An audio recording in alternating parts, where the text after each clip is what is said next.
আমাদের elite force RAB rapid action battalion নিয়ে কথা বলছিলাম। প্রিয় দর্শক শ্রোতা, আসসালামু আলাইকুম এবং অফুরন্ত শুভকামনা সবার জন্য যে যেখান থেকে দেখছেন এবং শুনছেন। আমি এই এপিসোডটি আউটডোরে বসে করছি, আমি মাইক্রোফোনও ব্যবহার করছি না, তাই সাউন্ড কেমন হবে আসলে বুঝতে পারছি না। আশা করছি ভালোই হবে। আমি জোরে কথা বলবার চেষ্টা করছি। তো র্যাপিড অ্যাকশন ব্যাটালিয়ন যেটি যাত্রা শুরু করেছিল 2004-এর 26শে মার্চ, 2004, প্রায় 22 বছর আগে। আর এই বাহিনীকে নিয়ে বিতর্কের কোনো শেষ নেই। শেখ হাসিনা আমলে আওয়ামী লীগের পুরো সময়টায় বাংলাদেশে যত মানবতা বিরোধী অপরাধ সংগঠিত হয়েছে এর বেশিরভাগই কিন্তু সংগঠিত হয়েছে র্যাবের হাত ধরে। র্যাবের কর্মকর্তারা এর সঙ্গে যুক্ত ছিলেন। তো এই বাহিনীটি ইনফেমাস হয়েছে, একসময় ফেমাস বাহিনী হিসেবে এটিকে দাঁড় করাবার চেষ্টা করা হয়েছিল, যেটিকে আমরা বলি এলিট ফোর্স। বাট সেটি এলিট আর থাকতে পারেনি বেশি দিন, ইনফেমাস হয়ে উঠেছে। তো র্যাবের কর্মকর্তারা বেশিরভাগ গুপ্ত হত্যা, খুন, গুম এইসবের সঙ্গে জড়িত।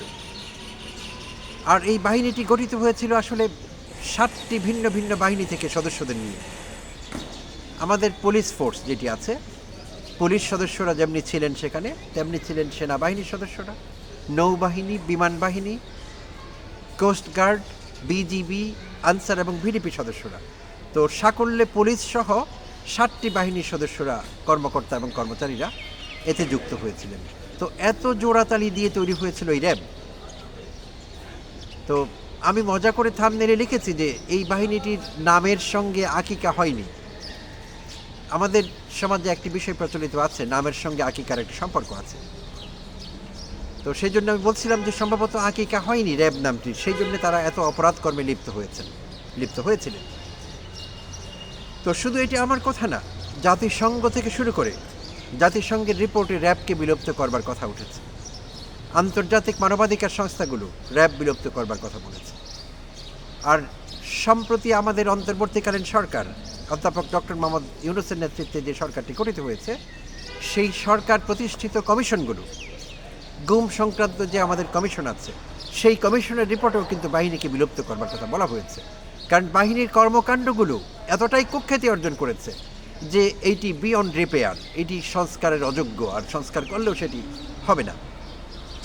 তো এই যখন অবস্থা, সব বাহিনী, আন্তর্জাতিক মানবাধিকার সংস্থার রিপোর্ট, জাতিসংঘের রিপোর্ট, এই বাহিনীকে বিলুপ্ত করতে হবে।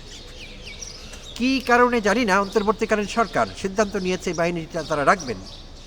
শুধু রাখাই না, এই বাহিনীর পেছনে বিপুল অঙ্কের টাকা ব্যয় করছেন তারা। তো সম্প্রতি যে হাস্যকর কাণ্ডটি ঘটেছে, স্বরাষ্ট্র মন্ত্রণালয়ে আইনশৃঙ্খলা রক্ষা সংক্রান্ত কোর কমিটির বৈঠকে বলা হয়েছে যে এই বাহিনীর নাম পরিবর্তন করা হলো।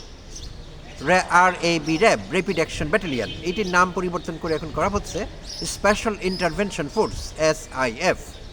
যখন দরকার হবে তারা স্পেশালি ইন্টারভিন করবেন বিভিন্ন জায়গায় গিয়ে, সেই জন্য এই বাহিনীর নাম হলো স্পেশাল ইন্টারভেনশন ফোর্স।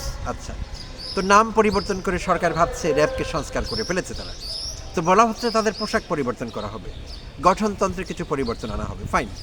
আর তার চেয়ে বড় কথা হলো, শত কোটি টাকা ব্যয় করে সম্প্রতি একটি সিদ্ধান্ত গৃহীত হয়েছে যে র্যাবের জন্য 163টি যানবাহন কিনা হবে। আর এর মধ্যে 3টি আছে দামি জিপ, 100টি আছে টহল পিক আপ এবং 60টি আছে এসি মাইক্রোবাস, এসি করা শীতাতপ নিয়ন্ত্রিত মাইক্রোবাস।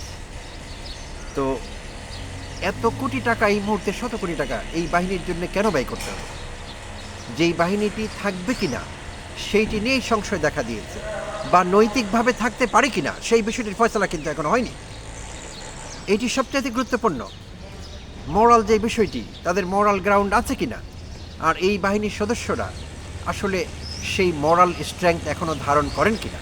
যেটি বলছিলাম, প্রথমত বিভিন্ন বাহিনী থেকে যেহেতু তারা এসছেন, কোঅপ্ট করা হয়েছে বিভিন্ন জায়গা থেকে, এবং তাদেরকে নিয়ে আসা হতো প্রেষণে, যেটিকে আমরা বলি ডেপুটেশন। সো প্রেষণে আসা লোকেরা মূলত যেটি হয়, তারা কিন্তু কখনোই তাদের যে একটি সেন্স অফ বিলঙ্গিং, অর্থাৎ এই বাহিনীতে আমি বিলং করি, তো সেই সেন্স অফ বিলঙ্গিং তাদের মধ্যে থাকবার কথা না। ফার্স্ট অফ অল কারণ তারা প্রেষণে আসেন এবং তারা ধরে নেন যে আমি এই বাহিনীতে র্যাবে আছি 6 মাস, 3 মাস বা বড় জোর 1 বছর, আমি আবার আমার বাহিনীতে ফিরে যাব। ফিরে গেলে আমি যদি এই মধ্যবর্তী সময় এখানে কোনো অপকর্ম করি, এটি কোনো ব্যাপার না। আমি আমার বাহিনীতে যখন ফিরে যাব, আমার বাহিনী আমাকে শেল্টার দেবে। So it really doesn't matter, আমার এখানে আর তেমন কিছু নেই, কোনো দায়বদ্ধতা নেই। বিষয়টি বোধহয় এরকমই দাঁড়িয়েছিল।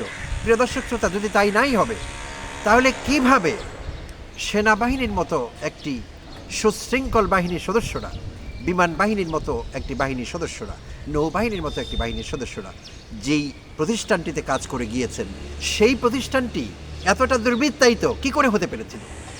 নীতি, নৈতিকতা, মানবাধিকার সব কিছু বিসর্জন দিয়েছিল এই বাহিনী। কীভাবে সম্ভব হয়েছিল? কারণ যেটি বলছিলাম যে সেন্স অফ বিলঙ্গিং ছিল না ফার্স্ট অফ অল, এবং তারা ভেবেছিলেন যে আমি একসময় এখান থেকে চলে যাব, আমার অ্যাসাইনমেন্ট শেষ, তো আমি এখান থেকে আউট, এবং আমার এই দায়বদ্ধতা থাকবে না, কেউ আমাকে নিয়ে প্রশ্ন তুলবে না। তাই তারা এতটা ব্যাপারে হয়ে উঠেছিলেন, এবং সরকারিভাবে শেখ হাসিনা চেয়েছিলেন তাদেরকে ব্যবহার করতে, এবং ব্যবহার করেছিলেন যথেচ্ছা। তাই এই বাহিনী প্রতিটি সদস্য দুর্বৃত্ত হয়ে উঠেছিলেন, বিশেষভাবে কর্মকর্তারা। জুনিয়র পর্যায়ে যারা ছিলেন তারা অনেক সময় হুকুম তামিল করেছেন, তাদের করবার তেমন কিছু ছিল না। কিন্তু র্যাবের মহাপরিচালক থেকে শুরু করে মানবাধিকার বিষয়ক যে কমিশন, যে তদন্ত কমিটি যে রিপোর্ট দিয়েছে, সেই রিপোর্টে আমরা দেখেছি 5 জন মহাপরিচালক র্যাবের, তারা সরাসরি অভিযুক্ত হয়েছেন। তাদের নির্দেশনায়, বাকি ডিরেক্টরদের সহযোগিতায় জুনিয়র পর্যায়ে যারা ছিলেন তারা মানবাধিকার লঙ্ঘন করেছেন মানুষের পদে পদে। তো সেটি আমরা দেখেছি। তো তার মানে সোজা কথা হলো, এই বাহিনীটি আগাগোড়া দুর্বৃত্তায়িত, আগাগোড়া টপ টু বটম এই বাহিনী মানবাধিকার লঙ্ঘন করেছে। সো এই বাহিনীটি নৈতিক কারণে টিকেই থাকতে পারে না। যেই বাহিনী টিকে থাকতে পারে না, তার নাম বদল করলে কি তারা ঠিক হয়ে যাবেন?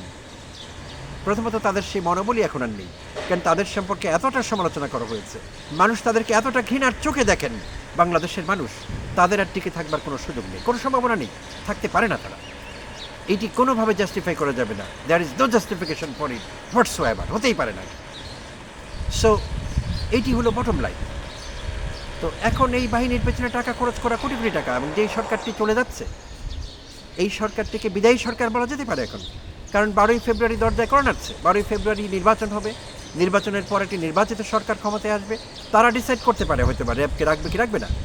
এই সরকারের তড়িঘড়ি করে তাদের জন্য শত কোটি টাকা ব্যয় করে গাড়ি কিনবার প্রজেক্ট, এই বাহিনীর নাম পরিবর্তন করবার প্রজেক্ট, এই বাহিনীর পোশাক পরিবর্তন করা হবে, এইসব প্রতিশ্রুতি দেওয়া কি মানে আছে এইসবে? Does it make any sense? কোনো সেন্স মেক করে না। তাহলে করা হচ্ছে কেন? তাই আগে সুরাহা হতে হবে এই বাহিনীটি থাকবে কি থাকবে না।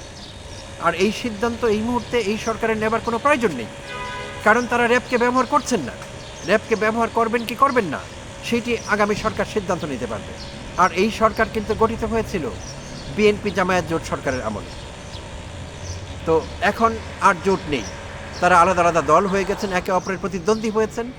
কে ক্ষমতায় আসবে আমরা এখনো জানি না। বিএনপি হোপফুল, জামায়াত ইসলামী হোপফুল। তো এখন তারা ডিসাইড করবে বিষয়টি। তাই এই বিষয়ে সরকারের আর কোনো সিদ্ধান্ত নেবার দরকার আছে? আর 2-4 দিন বাকি আছে এই পর্যায়ে, এটি আমাদের মনে হচ্ছে না, এবং কোনো সচেতন মানুষের এটি মনে হচ্ছে না। তাই এ জাতীয় অপ্রয়োজনীয় কাজগুলো করা থেকে তারা বিরত থাকবেন, এবং নিজেদেরকে বিতর্কিত করা থেকেও বিরত থাকবেন, বিশ্বাস করছি। অনেক কারণে তারা বিতর্কিত হয়েছেন। অন্তর্বর্তীকালীন সরকারের কথা বলছি, যেই আশা, যেই প্রত্যাশা নিয়ে বাংলাদেশের মানুষ অন্তর্বর্তীকালীন সরকার গঠন করেছিলেন, যেই আশা প্রত্যাশা নিয়ে অধ্যাপক ইউনূসকে এই সরকারের দায়িত্ব দেওয়া হয়েছিল, এর অনেকাংশেই কিন্তু আমরা বিফল হয়েছি, আমরা হতাশ হয়েছি। তাই নতুন করে আর কোনো বিতর্কিত কর্মকাণ্ডে এই সরকারটি জড়াবে, সেটি তাদের জন্য সুখকর না, আর জনগণ হিসেবে এই দেশের আমরাও সেটি চাইছি না। This is the bottom line. প্রিয় দর্শক শ্রোতা, এতক্ষণ সঙ্গে থাকবার জন্য এবং আমাকে সহ্য করবার জন্য অফুরন্ত শুভকামনা আবারও, এবং কৃতজ্ঞতা জানবেন। আবারও আপনাদের সঙ্গে কথা হবে অন্য কোনো এপিসোডে।